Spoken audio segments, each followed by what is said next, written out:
कुरान करीम आपके पास है? जी हाँ। अपना हाथ अपने दिल पर रखें, खुद से एक सवाल पूछें। या अल्लाह, मुझे कोई रास्ता दिखा दे।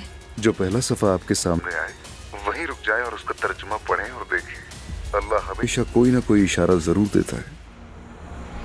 फराज के साथ तुम जैसी प्यारी लड़की देखकर एक माँ के तौर पर मेरा दिल बहुत मुतमईन हो गया है। तुम्हारी ये साफ गोई अच्छी लगती है। अगर तुम्हारा उससे कोई रिश्ता है तो मैं चाहती हूँ कि सच्चे दिल से उसका हाथ थामो। मुझे इन सेट्स में से एक सेट चाहिए।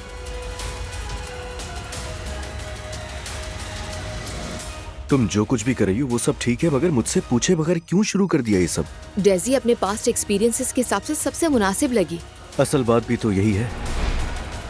देखिए तो तुमने भी ले लिया ये? सोचा हम क्यों पीछे रहें। खरीद तो ली है तुमने, लेकिन तुम्हारे घर में ज्यादा सूट नहीं करेगी। मम्मी, आपा! मम्मी,